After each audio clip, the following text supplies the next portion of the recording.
Good morning বন্ধুরা, সবাইকে সুপ্রভাত। সবাইকে সাফল্যের দিশা ইউটিউব চ্যানেলে স্বাগতম। আজকের 6 মার্চের কারেন্ট অ্যাফেয়ার্স নিয়ে আলোচনা করব। তোমরা প্রথম থেকে শেষ পর্যন্ত ক্লাসটা করো এবং ক্লাসটা ভালো লাগলে অবশ্যই লাইক করে দিও এবং চ্যানেলটিকে সাবস্ক্রাইব করে নিও এবং বন্ধুদের মধ্যেও শেয়ার করে দিও। তাহলে আশা করি আপকামিং কম্পিটিটিভ এক্সামগুলোতে কারেন্ট অ্যাফেয়ার্স নেওয়ার কোনো সমস্যা হবে না। তাহলে শুরু করা যাক আজকের ক্লাস। আজকের ক্লাসের ফার্স্ট কারেন্ট অ্যাফেয়ার্স হলো বিশ্ব অ্যাথলেটিক্স চ্যাম্পিয়নশিপ 2027 কোথায় অনুষ্ঠিত হবে? উত্তর হবে বেজিংয়ে। এই সম্পর্কে জেনে নেব বিশ্ব অ্যাথলেটিক্স চ্যাম্পিয়নশিপ 2025, যেটা 19তম এডিশন হবে, যেটা জাপান অর্থাৎ টোকিওতে অনুষ্ঠিত হবে। 2023-এ 18তম এডিশন, যেটা বুদাপেস্ট হাঙ্গারিতে হয়েছিল। বিশ্ব অ্যাথলেটিক্স 1912 খ্রিস্টাব্দে প্রতিষ্ঠিত হয়েছিল এবং সদর দপ্তর ছিল মোনাকো। বর্তমান এর প্রধান রয়েছেন সেবাস্টিয়ান কোসপ। নেক্সট, IPL 2024 এর আগে লখনউ সুপার জায়ান্টস এর সহ অধিনায়ক হিসেবে কাকে নিযুক্ত করা হয়েছে বা নিযুক্ত করেছি? এর উত্তর হবে নিকোলাস পুরানকি। এই সম্পর্কে জেনে নেব লখনউ সুপার জায়ান্টস IPL 2024 এ নিকোলাস পুরানকে তার সহ অধিনায়ক নিযুক্ত করা হয়েছে। এর আগে ক্রুনাল পান্ড্য দলের সহ অধিনায়ক ছিলেন। দলের অধিনায়ক KA রাহুল এবং ত্রিনিদাদীয় ক্রিকেটার নিকোলাস পুরান।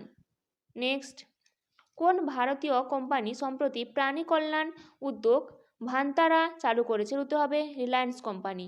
এই সম্পর্কে জেনে নেব 26শে ফেব্রুয়ারি রিলায়েন্স ইন্ডাস্ট্রিজ এবং রিলায়েন্স ফাউন্ডেশন তাদের ভান্তারা কর্মসূচি ঘোষণা করে। এর উদ্দেশ্য হলো দেশে এবং বিদেশে প্রাণীদের উদ্ধার, চিকিৎসা, যত্ন এবং পুনর্বাসন। গুজরাটের রিলায়েন্সের জামনগর রিফাইনারি কমপ্লেক্সের গ্রিন বেল্টের ভেতরে ভান্তারা 3000 একর জুড়ে বিস্তৃত হবে। এখানে 200টিরও বেশি হাতি, 300টিরও বেশি চিতাবাঘ, বাঘ, সিংহ এবং অন্যান্য বন্যপ্রাণী রাখা হয়েছে। নেক্সট, ডেঙ্গু জ্বরের দ্রুত বৃদ্ধি পাওয়ায় কোন প্রতি স্বাস্থ্য জরুরি অবস্থা ঘোষণা করেছে? উত্তর হবে পেরু। এই সম্পর্কে জেনে নেব ডেঙ্গু জ্বরের দ্রুত বৃদ্ধি পরিপ্রেক্ষিতে দক্ষিণ আমেরিকার দেশ পেরু স্বাস্থ্য জরুরি অবস্থা ঘোষণা করেছে। পেরুর 25টি অঞ্চলের মধ্যে 20টিতে স্বাস্থ্য জরুরি অবস্থা ঘোষণা করা হয়েছে। পেরু পশ্চিম দক্ষিণ আমেরিকার একটি দেশ এবং রাজধানী লিমা। নেক্সট, কোন খেলোয়াড় T20 আন্তর্জাতিক ক্রিকেট ইতিহাসে দ্রুততম সেঞ্চুরি রেকর্ড করেছেন? উত্তর হবে জ্যান নিকোল লাফটি ইটন। এই সম্পর্কে জেনে নেব নামিবিয়ার ক্রিকেটার জন নিকোল লফটি ইটন মাত্র 33 বলে T20 আন্তর্জাতিক ক্রিকেটের ইতিহাসে দ্রুততম সেঞ্চুরি করে ক্রিকেট ইতিহাসে রেকর্ড তৈরি করেছেন। নেপালের কুশল মাল্লার 34 বলে T20 আন্তর্জাতিক ক্রিকেটে সেঞ্চুরি করার এই রেকর্ডটা তিনি ভেঙে দিয়েছেন। নেক্সট, ফুল বাহাদুর এর ইংরেজি সংস্করণ মাগাহি ভাষা থেকে ইংরেজিতে অনুবাদ করা প্রথম উপন্যাসটি 2024 সালের ফেব্রুয়ারিতে চালু হলো। বইটি ইংরেজিতে অনুবাদ করেন কে? উত্তর হবে অভয় কে। এই সম্পর্কে জেনে নেব ফুল বাহাদুর বইটি অনুবাদ করেছেন ভারতীয় কবি, কূটনৈতিক সম্পাদক এবং অনুবাদক অভয় কে। এই বইটি পেঙ্গুইন র্যান্ডম হাউস ইন্ডিয়া প্রকাশ করেছে। ফুল বাহাদুর মাগাহি ভাষায় ভারতীয় লেখক জয়নাথ পতির একটি উপন্যাস, যা 1928 সালে প্রকাশিত হয়েছিল এবং এটি মাগাহি ভাষায় লেখা প্রথম উপন্যাস। নেক্সট, ওয়ার্ল্ড গোল্ড কাউন্সিল ভারতের জন্য নতুন CEO হিসেবে কাকে নিযুক্ত করেছে? উত্তর হবে শচীন জৈনকে। এই সম্পর্কে জেনে নেব the world gold council is the market development organization for the gold industry.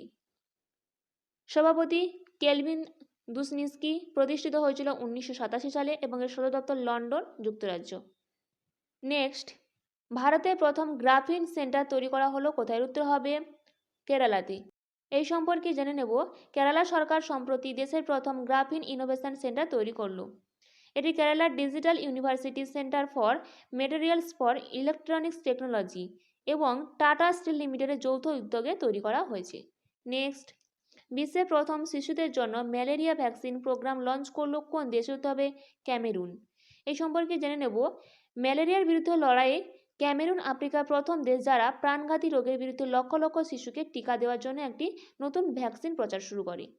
Next, এবং আজকের ক্লাসের লাস্ট কারেন্ট অ্যাফেয়ার্স, কে এশিয়ান ম্যারাথন চ্যাম্পিয়নশিপে স্বর্ণপদক জিতে দ্বিতীয় ভারতীয় হয়েছেন? উত্তর হবে মান সিং। এই সম্পর্কে জেনে নেব 34 বছর বয়সী মান সিং এশিয়ান ম্যারাথন চ্যাম্পিয়নশিপে স্বর্ণপদক জিতে একমাত্র দ্বিতীয় ভারতীয় পুরুষ ক্রীড়াবিদ হয়েছেন। গোপী থোনাকাল 2017 সালে এশিয়ান ম্যারাথন চ্যাম্পিয়নশিপ শিরোপা জিতে প্রথম ভারতীয় পুরুষ ক্রীড়াবিদ ছিলেন। এই ছিল আজকের দিনে গুরুত্বপূর্ণ 10টি কারেন্ট অ্যাফেয়ার্স। এইরকম গুরুত্বপূর্ণ 10টি কারেন্ট অ্যাফেয়ার্স পেতে অবশ্যই সাফল্যের দিশা ইউটিউব চ্যানেলটিকে সাবস্ক্রাইব করে নিও। আজকের ক্লাসটা এই পর্যন্ত।